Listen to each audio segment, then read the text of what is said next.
I want to welcome you to the American Rescue Plan Act and St. Paul City Budget Community Conversation. This is hosted by us here at the Eastside Freedom Library alongside Councilmembers Jane Prince and Nelsie Yang. Some folks are going to be filtering in here as we get them to come over from the other Zoom. I will ask you for recording purposes to keep your camera off as we are recording tonight's event until we get into the community conversation portion of this. I want to go over some housekeeping quickly. So please be respectful of others and share the space. We're all different, but we're here to come together as a community. We think that listening is as important as sharing. Feel free to use the chat to ask questions or share comments, and we'll try to respond to those as we can. I do want to let you know, as I mentioned, we are recording tonight's event to share with others. We're also live streaming to Facebook.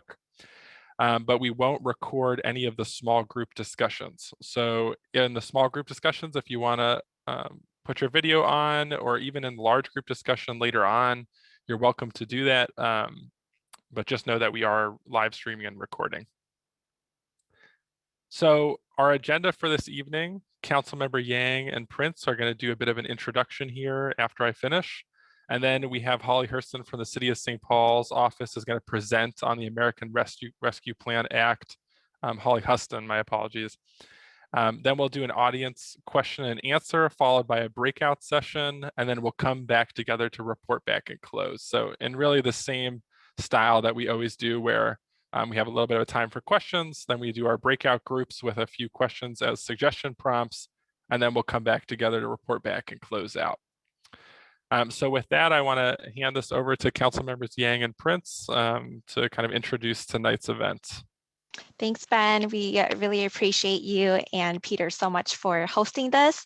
So everyone, I'm Nelsie Yang. I'm the council member representing Ward 6, which is in the northeastern corner of St. Paul. I do want us to give a huge shout out to Ben and Peter at the Eastside Freedom Library. So if you can pop in a reaction with some confetti or a round of applause, that'd be really awesome.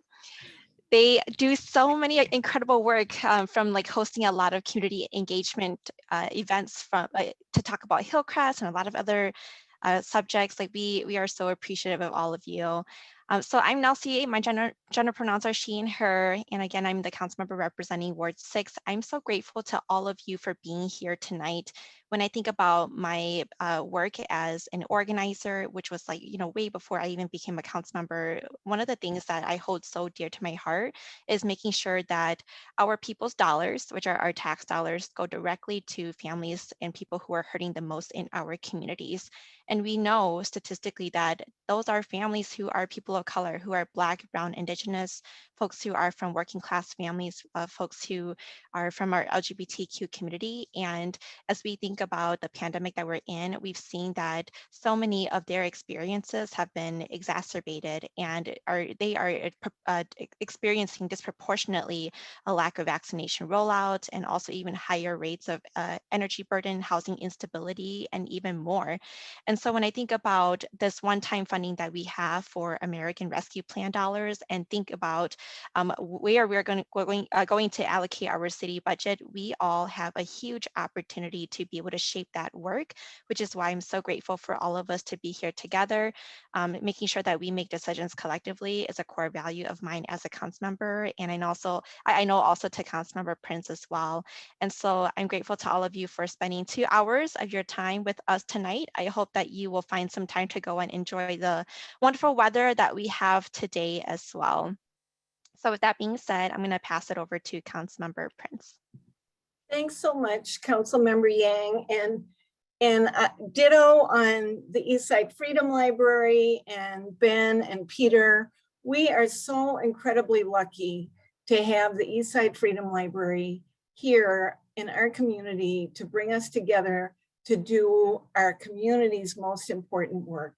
And that's why Councilmember Yang and I decided to take the Eastside Freedom Library up on its offer to convene us tonight. And I am so thrilled at the turnout. So thank you all for being here.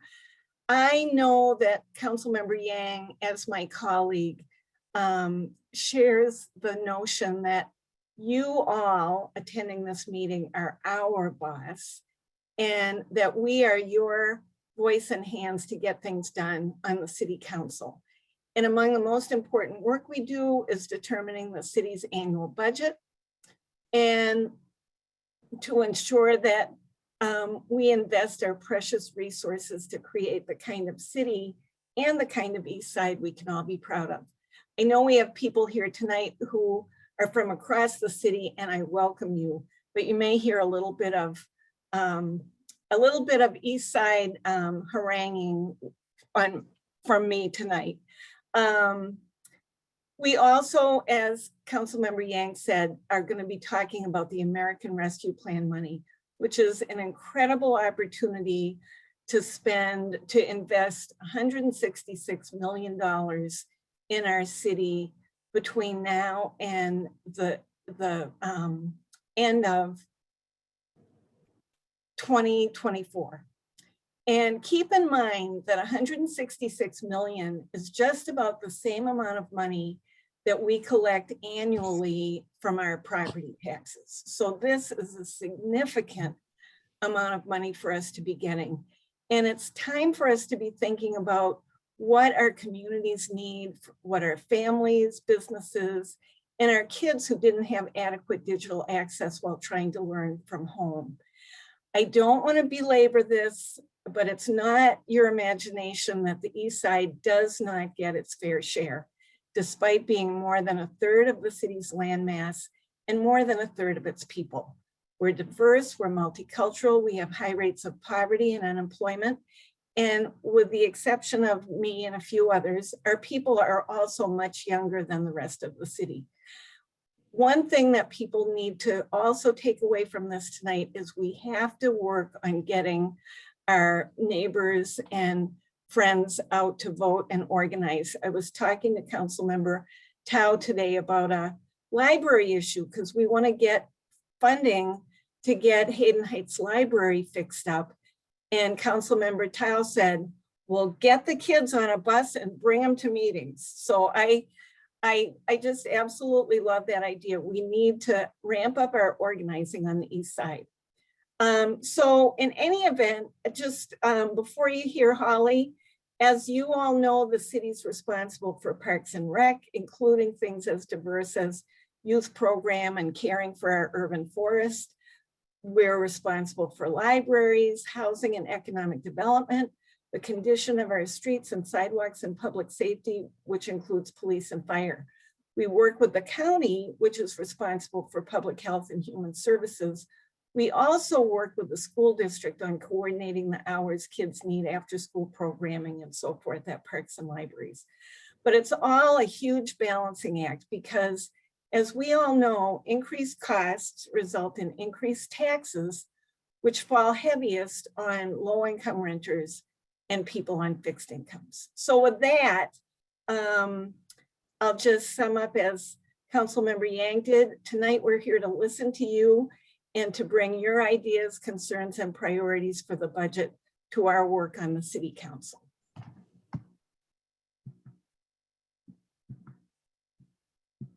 Thank you, Jane. I want to introduce Holly Huston, who's going to be presenting for the next 20 minutes or so. Holly Huston is the Chief Budget Officer for the City of St. Paul.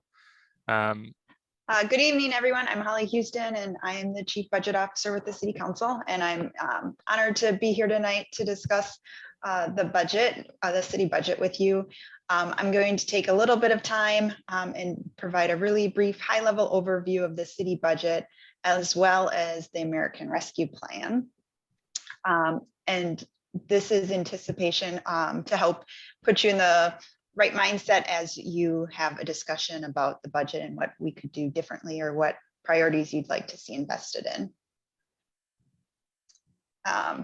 So just to recap, I think we all know that 2020 was an unprecedented year and that the city quickly had to learn how to pivot and learn how to deliver services in a new way. As well, in 2020, we had a very challenging budget year. We were short on revenue, and we had additional costs and expenses that we weren't planning for. And as the city departments were preparing for their 2021 budget, it was uncertain if there'd be any state or additional federal funding at that time. And so the city had to really prepare for 2021 and be very fiscally responsible and manage to balance the budget. The city approved a 0-0-0 budget in 2021. And so what it meant is that there was no property tax increases last year. There's no city staff layoffs, and there's no use of emergency funds. And they did that all still while facing revenue reductions. And how the city did that was by taking some budget reductions in other areas and finding efficiencies. This is just a high-level overview of the city's budget. It's approximately $633 million. It's broken up in between different funds: the general fund, special fund, and debt fund. And the general fund is where property taxes, where they are financed. So I'll dig into that. So here you can just see, as I mentioned, the general fund's 51% of our budget. And so within the general fund, property taxes and intergovernmental revenue, which encompasses things like local government aid from the state and other state or federal funding, they really, they create 68% of our budget. So they're the majority of our general fund financing sources. Within the general fund, or within the city budget, this is just our services and how they are invested in. And then what do property taxes pay for? So when you receive your property tax bill, this is for an average typical home in 2021. The bill would be just over $3,000, and the city gets $891 of that, or roughly 29%. And that funds things like libraries. So when you look at this chart, you can think to yourself, I'm paying $43 a year to utilize all the wonderful services within the library. I'm gonna shift gears into the American Rescue Plan. And so the American Rescue Plan was signed into law on March 11th. The plan included an extraordinary $350 billion for state and local governments. And so this slide just illustrates the amount of money and how it was allocated. And so you can see here that the city of St. Paul was allocated $166.6 million. The allocation was based on the community development block grant formula, which takes into account population and poverty. So just a little bit more on the ARP guidelines and St. Paul's allocation. As Councilmember Prince mentioned, the funds must be allocated or obligated by December 31st, 2024. Final spending is December 31st, 2026. And so the difference there is that if you were to build a new street, that street needs to be contracted for by December 2024, but the work may occur through the next 2 years. And then the purpose of this money is it's one-time money. So things that we can't invest in things that have tails or will require ongoing financing. This is a recovery source of funding. So the intention is to help bridge that gap between when we had our financial downturn to how we rebuild. And so now I'm going to briefly go over the eligible uses. And there is there's a long document that has a lot of details on this. And so this is a very high level summary.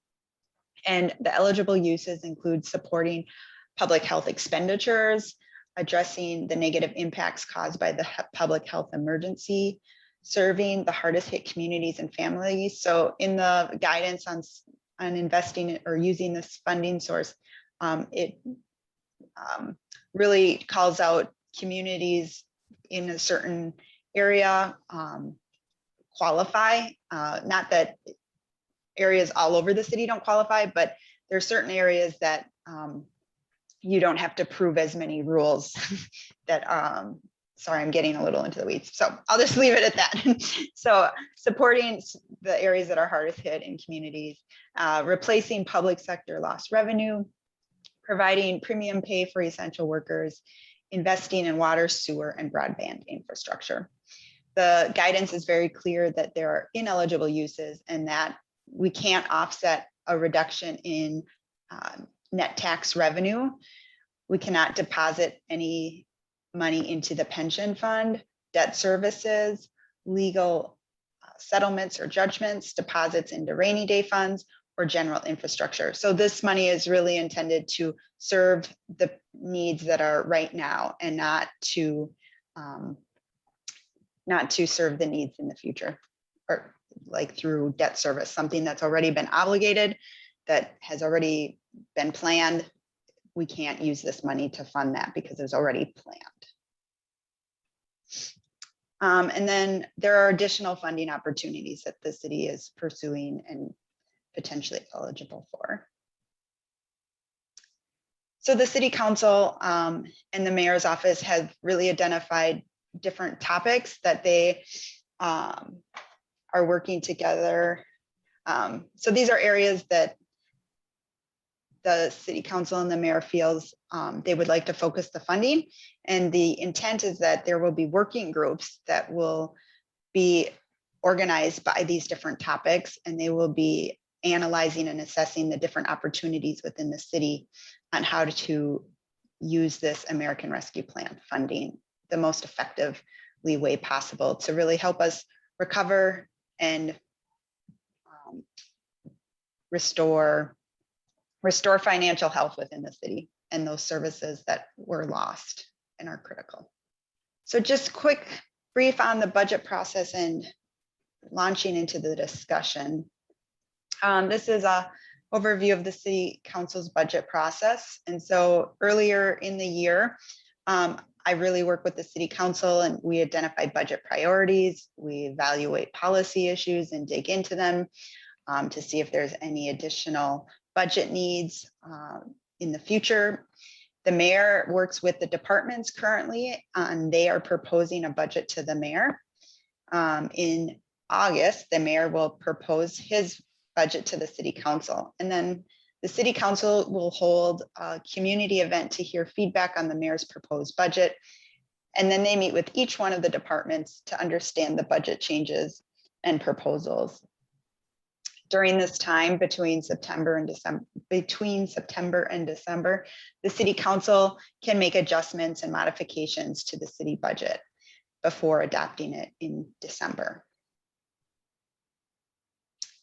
This year, as I worked with the city council, they identified priorities for the 2022 budget, and they are strongly invested in sustainable street infrastructure, affordable housing and stable neighborhoods, reducing gun violence, and responsible fiscal policy.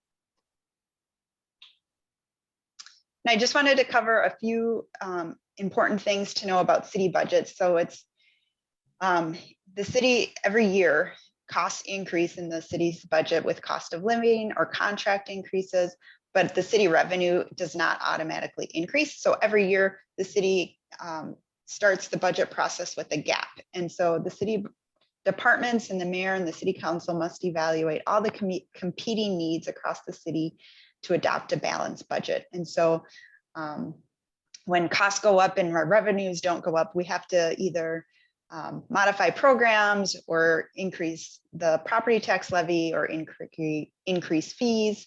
So there's an action that needs to be taken in order to balance that budget. So it's a complicated task that the city council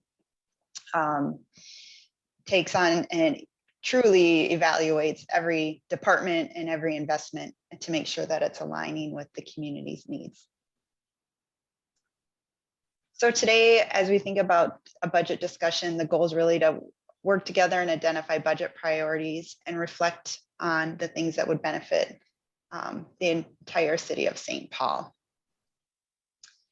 And this is just I talked about some topic ideas earlier in the American Rescue Plan. These are additional topics. It's thought starters. These are by no means what the priorities are of the council or all the things that the budget does.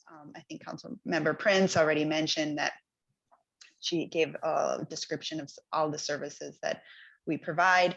And some of these items on here are also there are also things that maybe the city council or the city of St. Paul doesn't lead on. So the city, but we partner with Ramsey County or we partner with the school district. So early childhood would be a partnership with the St. Paul School District, as well as community mental health.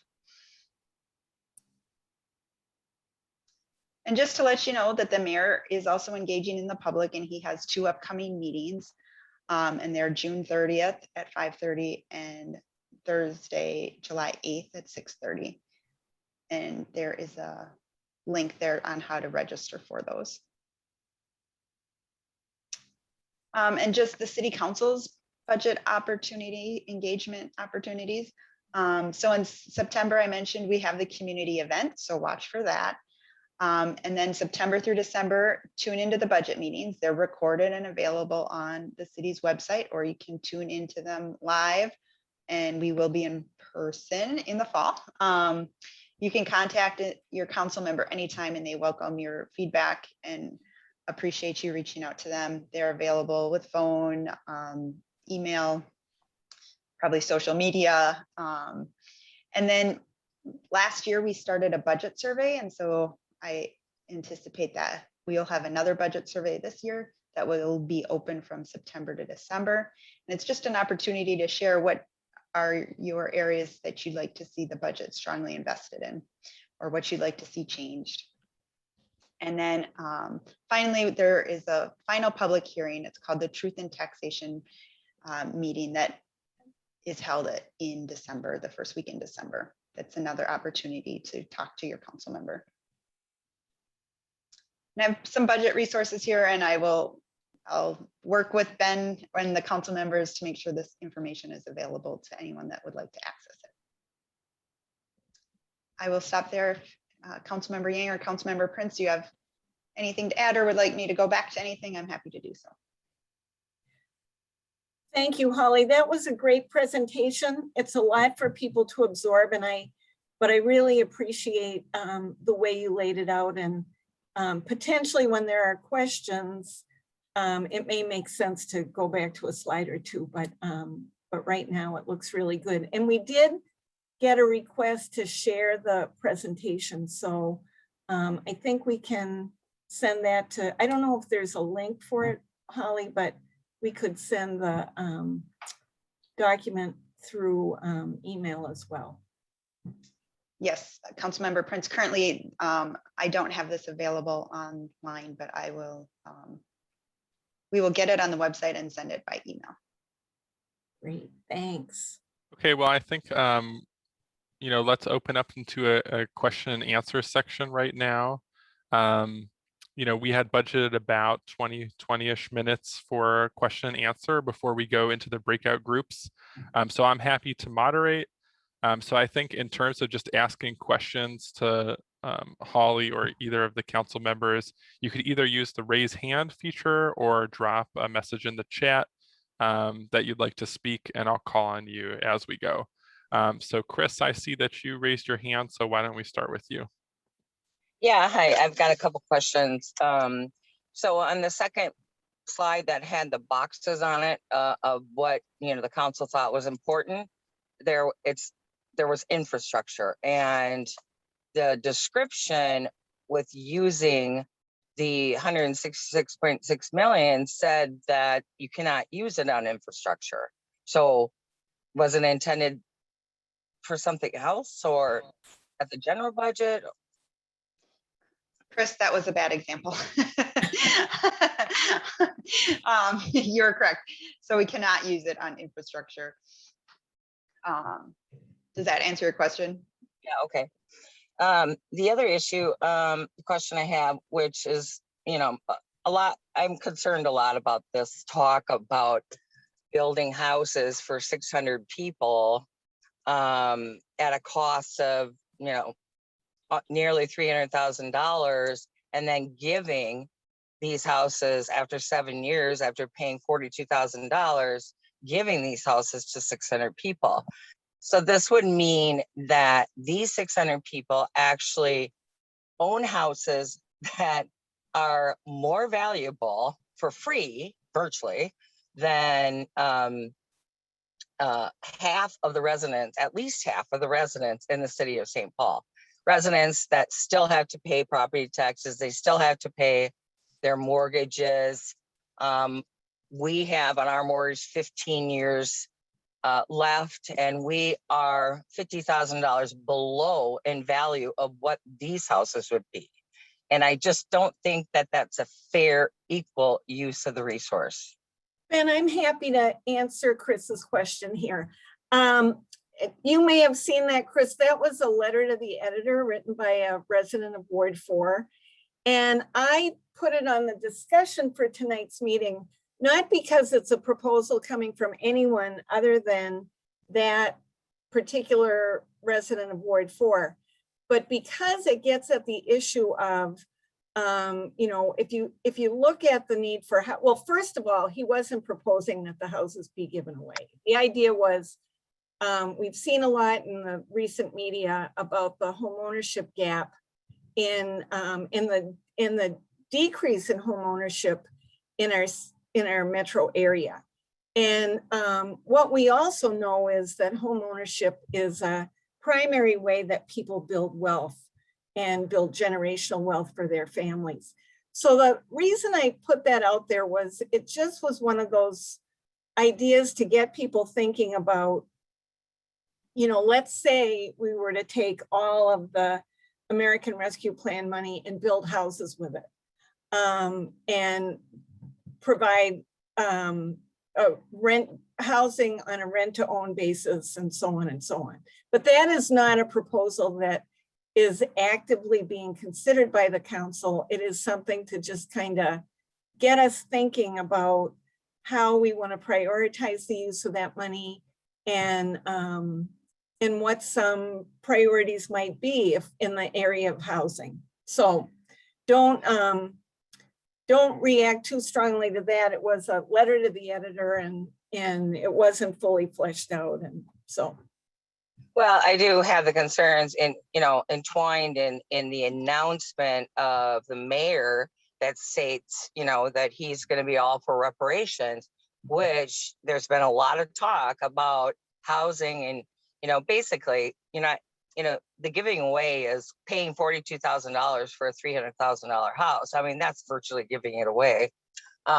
So I'm concerned that the council, and I would ask the council to consider an option that is fair to all races and all people that live and pay taxes in the city of St. Paul.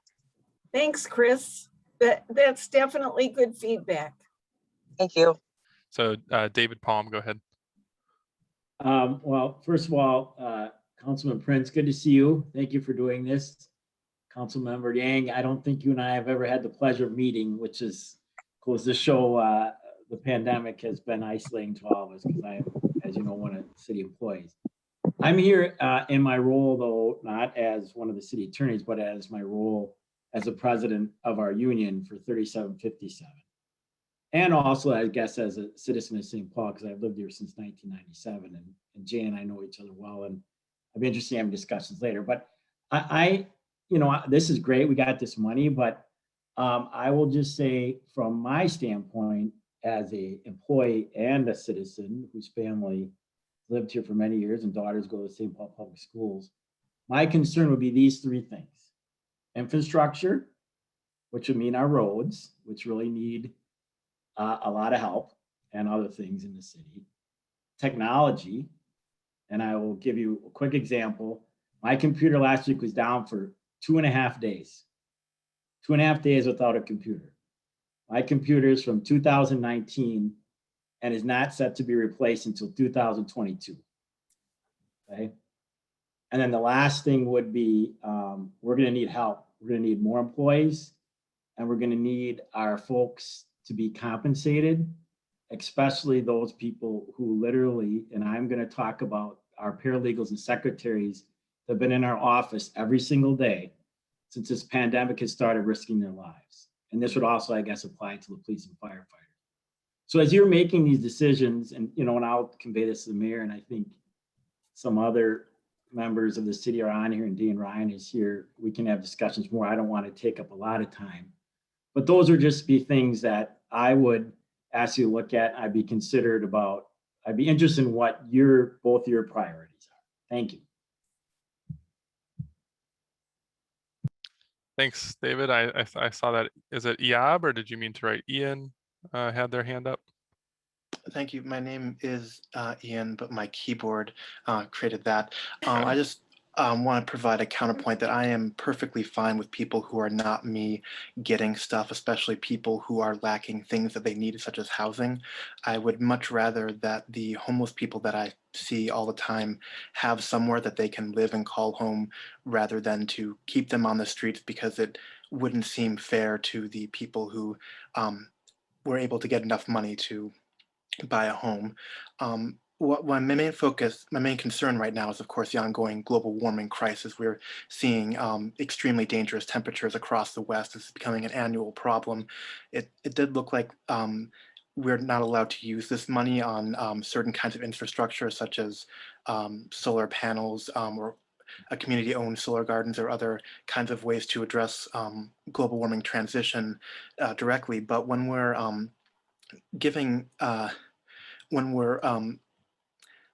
building things and restoring wealth and helping people who have been disadvantaged by the pandemic, I'd appreciate if the city could think about what our carbon-free future would look like with new construction. Try to build it to reduce the amount of energy it needs to take, to maybe consider using geothermal systems or rooftop solar to help ameliorate its energy uses, basically because we don't have to retrofit it later, which will cost the city a lot more money when we go through and start retrofitting our existing buildings to be carbon free. So I would like the city to always keep in mind what our kind of low carbon emission future would look like when using this construction, and making sure that we keep the intent of spending it on disadvantaged communities, and not on more extras for neighborhoods that are already doing pretty well. Thanks, Ian. Thank you, Ian. I see Abu Naeem has raised their hand. Yeah, so I just wanted to sort of emphasize what the rescue plan is supposed to aid persons that are impacted by, sorry. So, hi. So I just wanted to sort of emphasize that for the American Rescue Plan, there's sort of focus on people impacted by COVID-19. And I didn't really hear any emphasis of small businesses. They're directly impacted in their livelihood through the pandemic, loss of revenue, and yeah, they have to pay their bills and pay for for their cost of doing business. So like, I wonder if there is a more targeted approach in addressing those needs. So I just wanted to sort of emphasize that, as not just the citizens have a piggy bank, but the people that are really harmed from the process, and really encourage. And of course, it also encouraged the business owners that they have a safety involved if there's any other sort of damages or other future issues regarding pandemic related issues. Maggie, I see your hand, but let's give the council members and Holly a chance to answer that question. I have something really quick to say here. I want to say thank you to all of you for sharing your thoughts, your hopes and dreams, to everyone in the meeting here, not just to me and Councilmember Prince. It was really heartfelt, and I, in some of the comments there that folks have shared, like I truly resonate with the deep desire for equity, especially for equity across, people of different race, people of different economic backgrounds as well, and gender. And so I want to say thank you so much for continuing the fight for that. I'm there with you in solidarity and fighting with you for that as well. And I do want to ask you, Holly, I think that there were so many great suggestions that came up from people around like how we can really close the barriers to technology, and also, you know, the support for small businesses too. Like, it's so great that we have two different timelines that are happening at the same time, from, you know, talking about the city budget to how are we allocating the American Rescue Plan dollars. So my question to you is, would you be able to share regarding like the American Rescue Plan dollars, like what is the biggest opportunity we have in funding some of the different issues that were brought up by folks today? Thank you. Councilmember Yang and everyone. Just to go back to the question that was previously asked. His name left my screen. But there is a lot of information and guidance, and the guidance on using this funding source is 110 pages long. And currently it's an interim rule. And so right now they're collecting feedback from people, and there will be a final ruling on how to use this money in August. So my point, this is a long answer, but there's a lot of different ways you can summarize the eligible guidance in a presentation like we had tonight. So there is support immediate economic stabilization for households and businesses. So that is an eligible use. So that is called out, that support for immediate economic stabilization for households and businesses would be included in this. And then as far as so each of the eligible uses is separate or unique to itself. And so you can't cross different eligible uses. And so it's very complicated. I would say that one of the opportunities is that we can replace lost public sector revenues to strengthen public services. So any government service that the city provides, we could use lost revenue. So that would be a potential opportunity to maybe reinvest in the technology or something like that. One of the eligible uses is we can also replace up to the amount of staffing that was eliminated or reduced from the budget. So those are some opportunities. Thank you, Holly. Maggie, you had your hand up. Hi, yeah, thanks. And thanks to the Eastside Freedom Library for putting this together. This is a really good opportunity for us to hear from our council representatives and have some input. For this, I guess I'm kind of just learning a lot now about the American Rescue Plan Act and the eligible uses. So this is really helpful and informative for me, but I'm, you know, before I think make any opinions or comments about my suggested uses of the funds, I would like to hear from council members Prince and Yang about you know, what initial thoughts or proposals they might be bringing forward, and also if the council as a whole has any items or uses that they've kind of agreed on that will be part something that the city will put forward at this point. And then once I hear that response, I think I might have some more comments as well. I'm happy to jump in there. When it comes to the American Rescue Plan money, to the extent that I've been thinking about it, which has been extensively, I am very concerned that we not use it, spread it across a whole bunch of different uses and have it basically be sort of absorbed into the city budget. I think getting $166 million to spend over the next 3 years gives us an opportunity to make investments that we otherwise would never be able to make. So my thought, I mean, some of the thoughts that I've had, housing is obviously a big one. The county has already determined that it wants to spend, I believe it's about half of their allocation for housing. And when I say housing, I'm not specifying whether it's home ownership. I think what we know is that deeply affordable housing is the biggest need that we have. Permanent housing for people who experience long-term homelessness is really critical. So that is probably supportive housing. But I feel like housing is one of the biggest challenges facing our city, and it is, we have an opportunity to take a significant percentage for that. I've also been involved at the Eastside Freedom Library in conversations about the digital access issues that we face on the east side.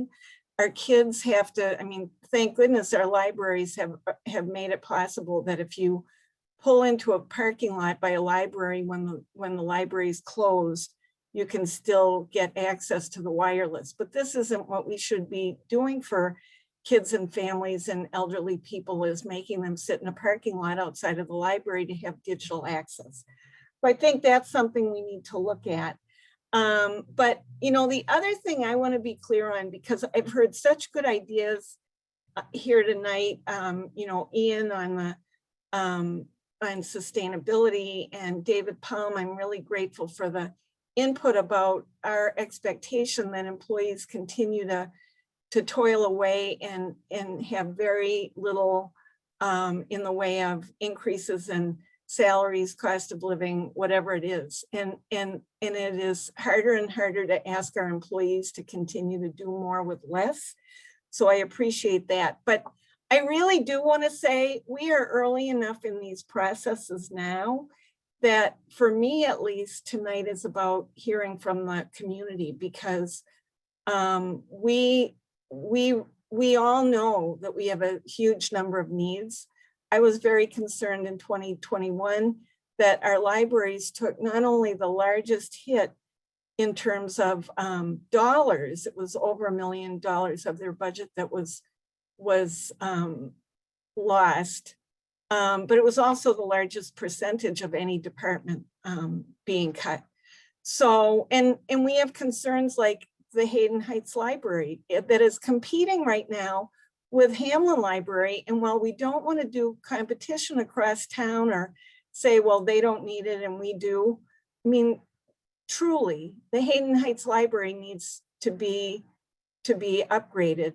And does the Hamlin neighborhood need a new library? Because that's what the proposal is right now. So, so anyway, those are my thoughts, and sorry to talk too long, but tonight is really about getting it, for me at least, is about getting input from all of you who are the people we represent. Thanks, Jane. So we have about 3 more minutes before we were going to go into breakout rooms. So I just want to touch on a couple more questions here, and then we're going to break out into breakout rooms, talk for a while, and come back. So this won't be the last opportunity you have to voice your questions. There will be time during the reporting back section as well. So the next person I saw was Brian. Then I saw there was a question from Amin in the chat, and then Chewy again. So Brian, why don't we start with you? All right, sorry about that. Yeah, Brian Belfans, much like Mr. Palm, I've got city experience. We've got about 100 years of multi-generational family experience in St. Paul, and I've worked for the city for about 25 years in multiple departments. I would encourage focusing or looking at, particularly on the east side, commercial corridors where you get a multiple use sustainable yield approach.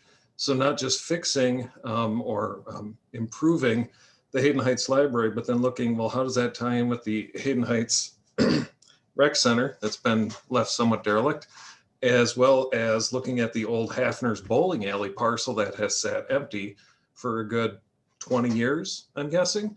So there are some of those systemic things. When we speak about systemic racism, I look at that and I go, well, there's been systemic things happening on the east side for years that get ignored or outvoted by other parts of the city, even though they have less diversity and more wealth.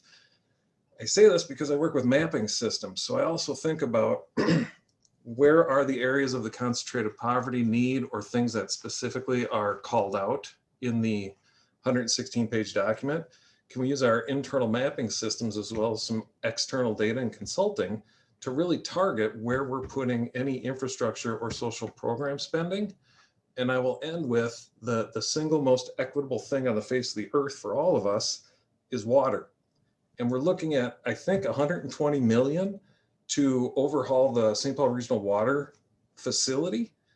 And if we could simply offset the St. Paul portion of that project and ensure equitable access to water for the whole city and reduce what the fees would be projected for everyone, that to me seems very equitable, no matter what your age is, or if you're not even born here. For the next 30 years, you'll have that in your back pocket. And finally, if we did something like that, you would save millions of dollars in bonding costs, which you could then use as a perpetual way of refunding some of your building retrofits or pedestrian and handicap accessibility or any other programs. You're saving money by paying down some of this long-term debt, even though it is capital. The thing is, Holly, I don't know for sure if something that is somewhat in the pipeline would be eligible. And with that, I'll get off my soapbox. Thank you. I just want to make sure we go through 2 more questions here and then we go into the breakouts. So I see a question from Amin, and roughly I think it has to do with are nonprofits eligible to receive support as well? The city does have the ability to transfer funds to nonprofits or to give them to, yes. Short answer is yes. Okay. And that's ARP money, Holly? Yes. Okay. Tom, I think you're the next person, and then we'll go into the breakout groups. Thank you. I would hope that really look at things that benefit a wide swath of the public that are really used by a large cross section of the community. And I particularly look at the east side. One of the things that we've had a discussion with recently is the regional park system, and that the regional park system has great benefits for younger and older people in the community, and that in some parts of the city, it's been extremely well funded with a great amount of opportunities for the public to benefit from the health and educational benefits of it. But our area has quite the opposite, has been starved for resources. Nelsie and Jane have been working on efforts to get what is almost a park that's been around for nearly half a century now and still doesn't even have an entrance into the park. And along with that is also the resources in our community that, one, we do not have access to those resources, not physically the access to them, but also we have issues of pollution that are unique to the areas that are less affluent and more diverse neighborhoods. And we actually have 2 Superfund sites that the city is directly responsible for creating. And studies show that people who live near Superfund sites have a 5-year shorter lifespan. This is significant. And so you take it that you don't have the benefits of those resources because they've been degraded and have not been made available to the use of the public, but also it shortens their life, literally, not addressing those issues. So we have these pollution problems that have been ignored for a long time because they're a big issue, and there's a lot of dollars that need to be put into addressing them. Talk about one-time opportunities where you're not necessarily going to be able to solve everything or do everything, but you could make a significant difference and show that the city actually cares about the southeast part of town and is actually willing to put resources into it. And I think that's critically important when you talk about a population that has less ability to have cabins that they can go to, et cetera, and opportunities to own a boat to go out, and they are denied access to the water, to the nature, And we are poisoning our water systems in this. And that's just, anyways, I think it's one of those opportunities where we could really make a dent, not only in making a change, but we could really show that we do care about the whole city, not just certain parts of the city. Thank you. Thank you, Tom. I have a few prompts for us before we go into breakout groups. If you'll give me just a second, I will pull them up. So these were just a few questions that I have suggested to get the conversations rolling. We're going to break into groups around 8 people. My first question is, what are your priorities? Should we spend the money all at once or over several years? And if you had to prioritize some immediate needs and longer term needs, what would you prioritize in each area?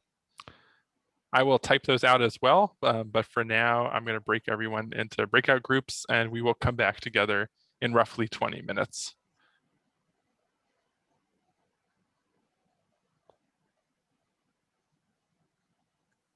Pipes, the mini houses, because our pipes are very old. Some pipes in the city of St. Paul houses are as old as maybe even close to 100 years, and so that's one of the priorities that one of my group members did mention too, and that's a little bit about some of the stuff that was covered with the priorities right now within my group. So I can finish up there and maybe answer some questions later on.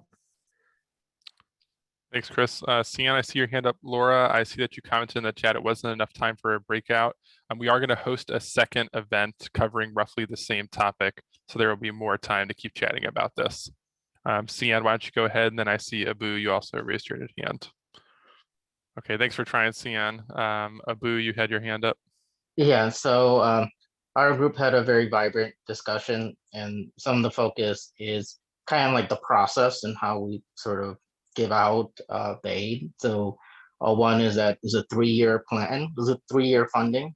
So we can design a program where it's kind of tiered, where the first year we can see how effective it is. And if it's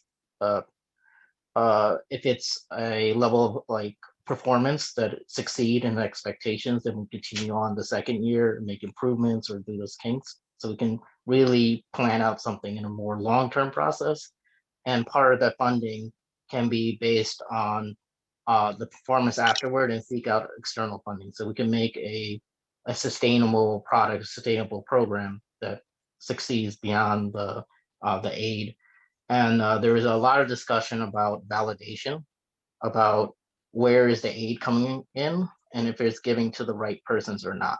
So this is a lot of money, and those questions related with housing, are the people that are getting housing aid, do they really need that money? Are they doing well off? And also considerations of different party members associated with renters, landlords. So those were some discussion elements.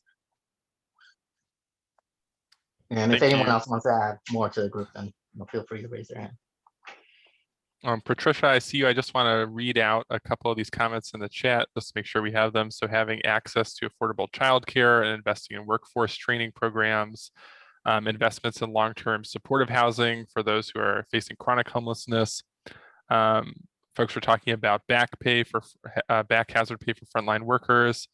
And then Sian mentioned an opportunity with Hillcrest site to build a workforce training center for skilled labor and green energy fields, as well as traditional skilled labor fields to create high-paying living wage jobs. Patricia, why don't you take it away? Yeah, I was going to report back, and so Sian was in our group, and so she talked about that, what a great opportunity this would be to have some training for particularly for some of the newer green trades that there are. We talked about broadband and the challenges with broadband on the east side, and how that affects schools and how it affects businesses, and certainly how it affects people trying to work from home. There was some conversation about super funds and water. We also talked about looking at some of the service organizations that are really tapped out who have done a lot of the heavy lifting during COVID. And it's not like there weren't problems before and like now they're gone away. So really wanting to look at that, looking at mental health supportive services and how that would dovetail with the city's goal of addressing community violence. And Amir, was there anything else that I wanted that we talked about that I've left out? I think we hit a lot of things. So, all right, thanks. This is Holly from Group 3, and please add to my comments. The people will speak to it much more eloquently than I. But there was suggestions about creating a program for landlords to access rental assistance for their tenants. So the conversation was that some tenants are scared to come forward, or they might not know how to access resources. But if the tenant can help access those resources to avoid eviction, that would be a beneficial program. As well as taking a look at working with also nonprofit housing. And Naida, you can maybe chime in when I'm done here and explain that further. And as well as we also talked about retraining people and training people to have jobs that are a good living wage that doesn't necessarily take a 4-year degree, but such as the IT jobs, or partnering with small businesses to help get people trained and in placements. And then also just investing in places for our youth. They need activities.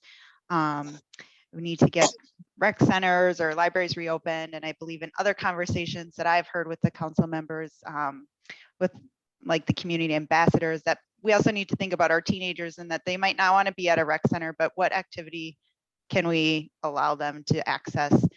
Is it maybe not a boxing club, but the boxing club was brought up in this conversation, but it might be some other type of group that they can find a place and feel at home and that they're welcomed. And finally, crime prevention, the funding from previously the city had a crime prevention fund that was, I believe, allocated through the district councils, and that was mentioned as being a successful tool. Can I add some stuff? I'm sorry. No, I was just going to say thank you, Holly, and go ahead, Naida. Yeah, what I was talking about in my former job as a nonprofit developer, but there are also private developers that do affordable housing, and we were landlords as well. And so we did abatement for our renters as well as our business owners. So all along the lines of what you was saying, it would be great if the landlords could maybe directly get those funds and then allocate them to tenants, because I wanted to stress, yes, we did like homeowners would do and put money on the back end for mortgage payments, because there's a lot of debt on these properties or on these projects. And our lenders and our financial institutions, they were not abating the interest payments, which were huge, and we still had to pay them. So I just want to put out there our nonprofit developers that are doing, and private developers that are doing affordable housing. And what I just wanted to add a little bit to the crime prevention, it was not only monies that came from the city that was allocated to district councils, but they actually went to other neighborhood organizations that were working on civic engagement and community organizing. Aurora St. Anthony, where I worked, was one of those organizations. And doing those, working with neighbors to do activities around crime prevention really helped reduce crime. And I mentioned the former chief of police, Tom Smith. He was then commander at the West District Office when I worked over in my loving neighborhood, Rondo.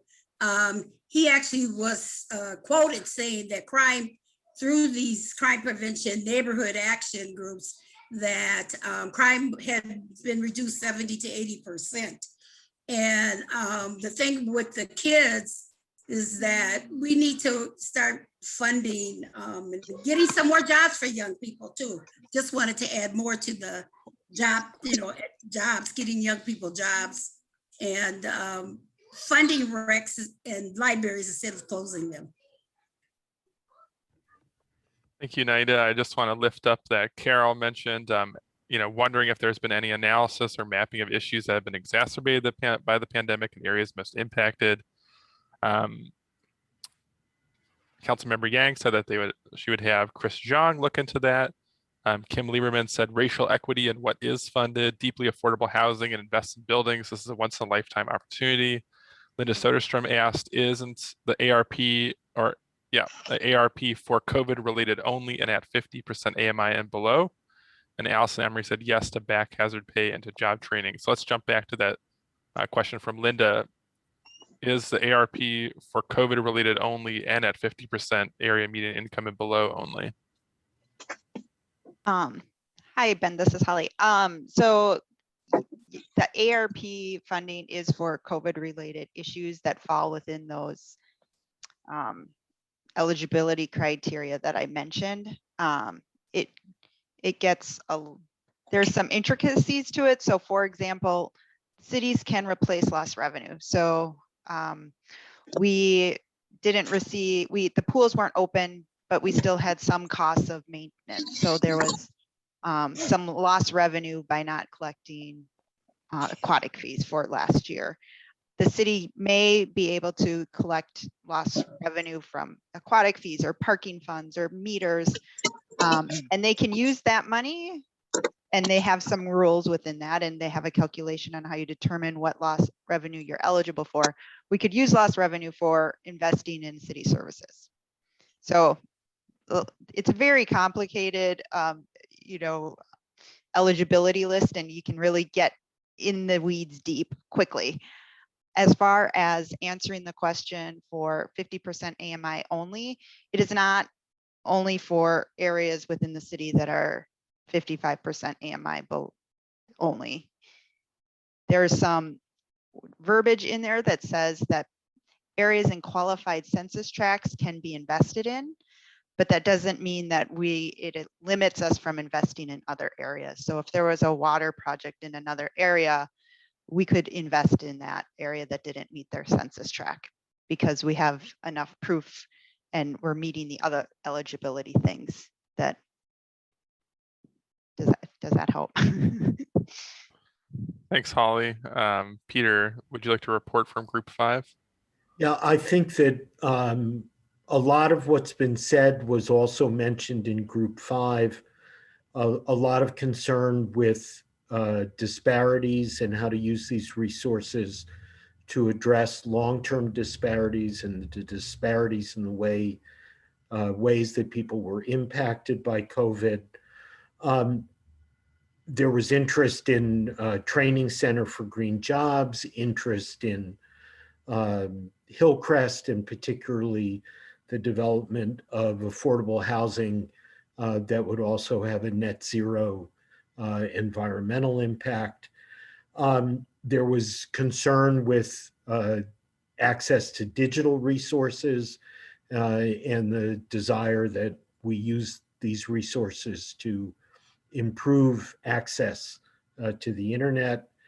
And two specific things that have not been mentioned. There was a concern with planting more trees and the ways that the heat issues in our part of the city are impacted by the lack or limitation of the number of trees. And there was an impassioned pitch for the skate park that Cadence Records and Urban Roots and Indigenous Roots and other community organizations are working on that would be part of Heritage Park. There's the issue both of land acquisition and of the development of the area as a site where young people and intergenerationally that there could be access and recreation.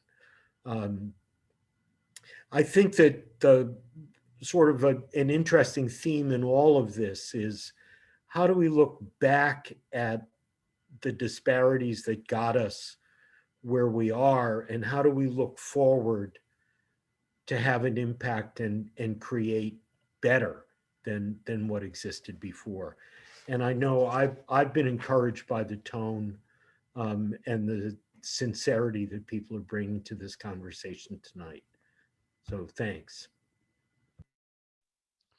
Jan brought up a question, how much lost revenue was there for the city? Thanks, Ben. I was just about to respond. So the Office of Financial Services is still calculating that number. So I am in close contact with them, and we'll make sure that the council members receive that number as soon as we have it.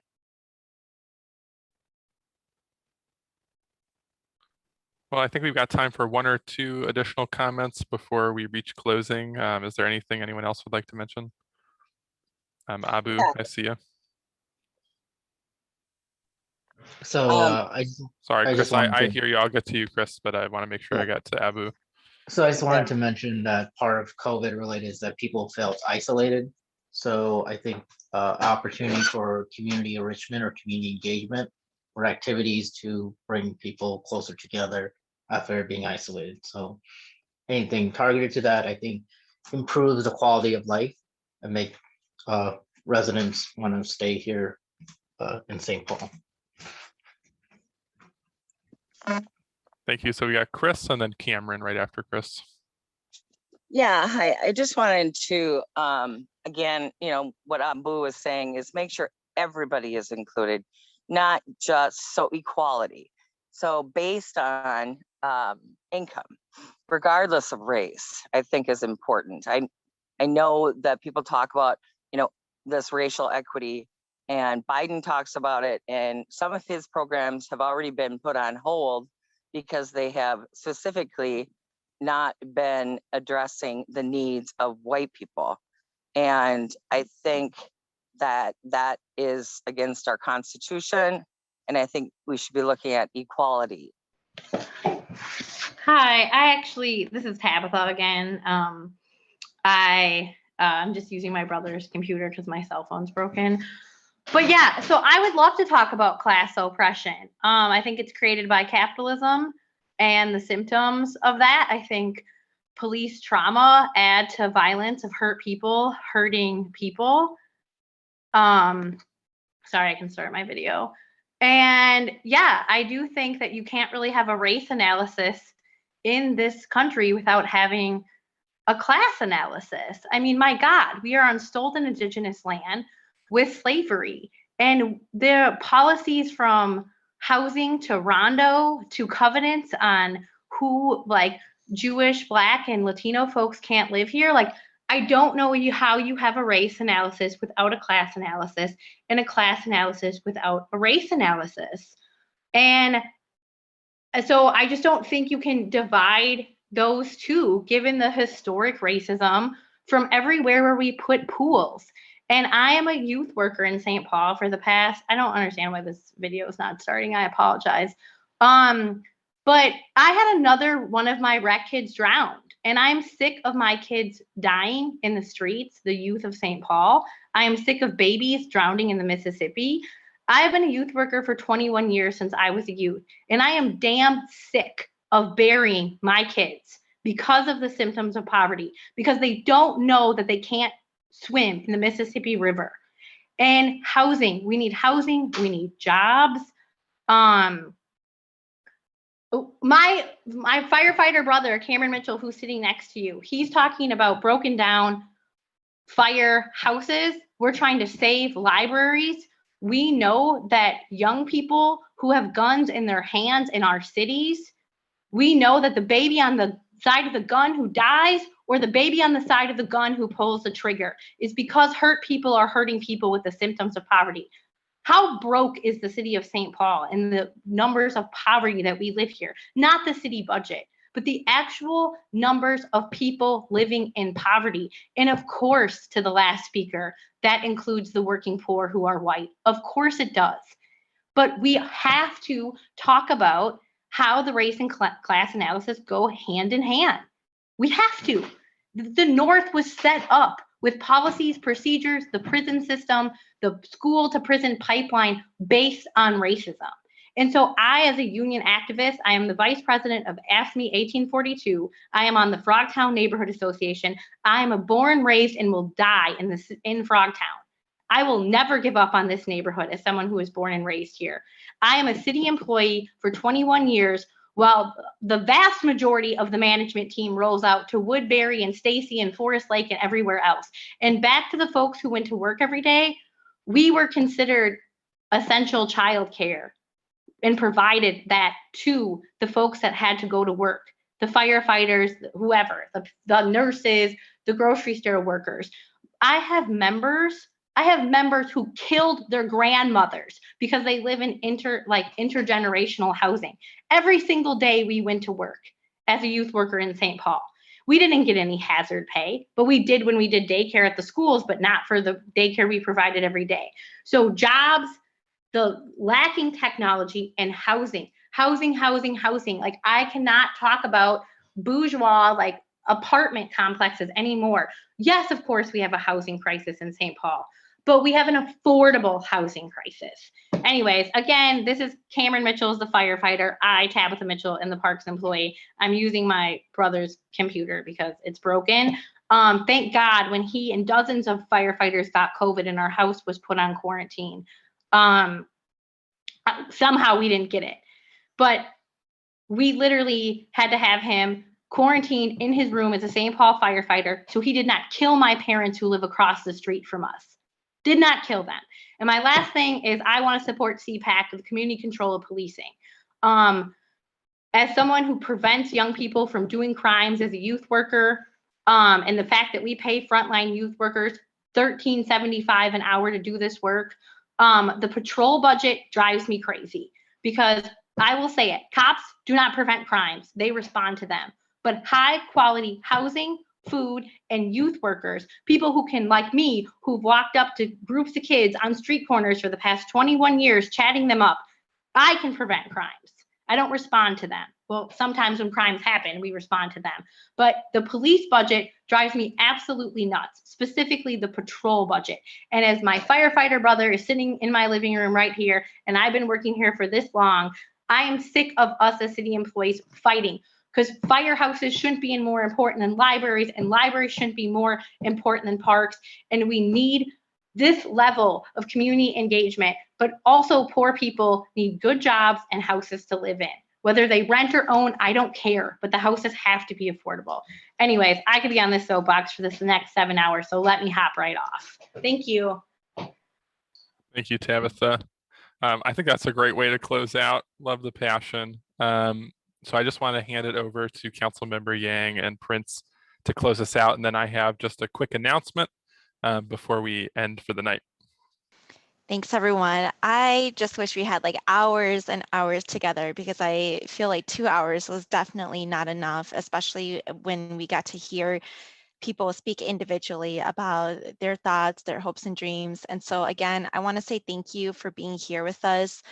I'm someone who like thinks a lot, like takes in the moment a lot. And what I feel in this moment now is that there are so many people in this meeting right now who know the everyday experience and struggle of what it looks like, to live in poverty, or to see someone you love struggle with mental health or with housing instability and so much more. And you are here to voice and to be the person delivering what it is, the message that we actually need to create a community where all people can live dignified lives and where we have safety, and where safety is not about policing, but it's about making sure that folks have food on the table, that they have a job that's paying them a livable wage, that they have a roof over their head that is stable. And I want to say thank you so much to that, because for those of you who live in the East Side, you already know how hurt our community already is. You already know the things that are said about our community that harms us, about the East Side being a dumb place, about people saying, oh, the East Side is the ghetto, we want to move out of here as soon as possible. Like those are the things that, those are the narratives that we need to continue rejecting, because for those of us who live here, we actually know the beauty of what the East Side is. We know the beauty of being able to have compassion for each other, of the willingness of going the extra mile just to help another person so that they have what they need. Like I see it every single day. It's why I'm so proud to be a council member representing the East Side here, and why I'm proud to live here and be an East Sider as well. And I want to say thanks to those of you who have chosen to make the East Side your home.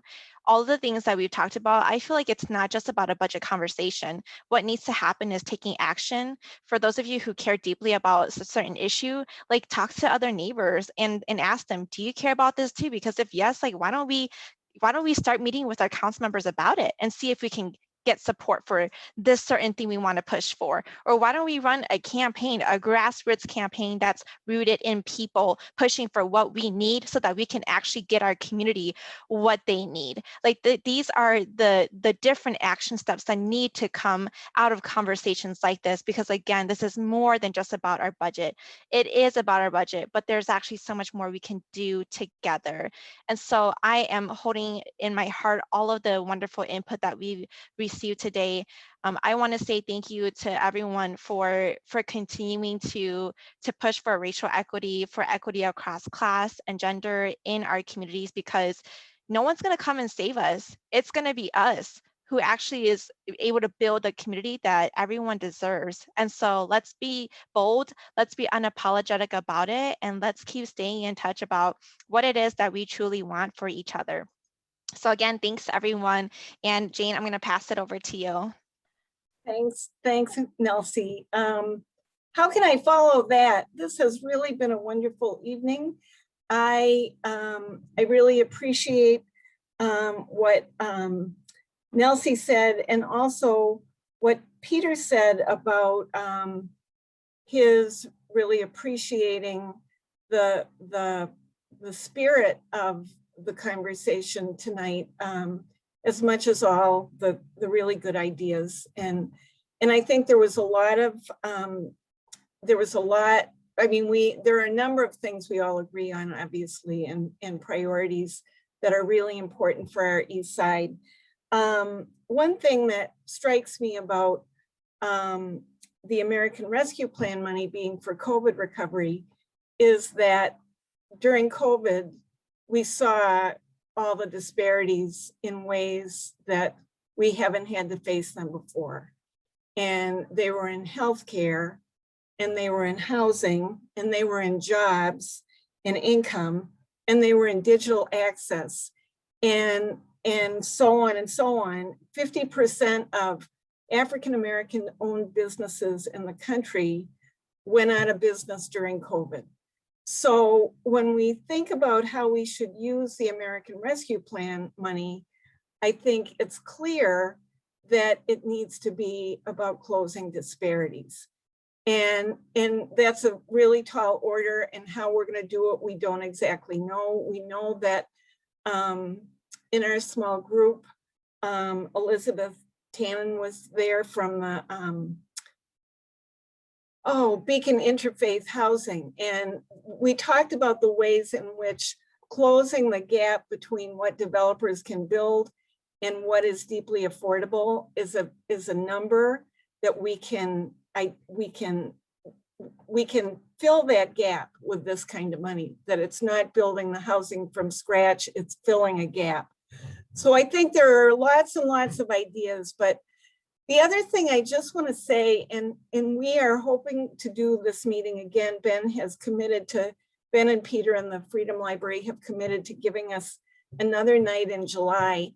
And one thing I think we need to do is try to bring in more members of our community who were impacted by COVID, because I think the East Side was heavily impacted by COVID, and we know what we need. But I think being able to hear directly from people who can tell us what they need would be another really important part of this process. I really hope we can continue these discussions. I have such faith that with the Freedom Library and the incredible commitment they have to making ours a really compassionate, functional community that gets things done, we are so unbelievably lucky to have them. So again, thanks to everybody, and let's do this some more. And Nelsie and I both put our emails in the chat, but you know how to find us, and please share these ideas as you're thinking about things, send emails. Let's just continue this conversation. Thank you so much, Councilmembers Prince and Yang. We will let you know promptly when we're going to host the second meeting. We haven't yet determined if it will be in person or over Zoom, so we'll be in touch about that. I do want to highlight another event that we're having, which is July 14th from 6:30 to 8. We're going to be hosting an event on the eviction wave and what we can do about it. So Lawrence McDonough is going to present on what's going on, what has just recently happened at the legislature around evictions, and then someone is going to walk us through how Rent Help Minnesota helps folks prevent being themselves from being evicted, and how landlords can use that as well. So again, that's July 14th from 6:30 to 8. You can find that under our Facebook events or on our website at eastsidefreedomlibrary.org. So thank you so much, everyone, for joining us this evening. You can send any comments or thoughts to Jane or Nelsie's email. You can also send them along to me, and I'll make sure they get to the right folks. So thank you so much, everyone.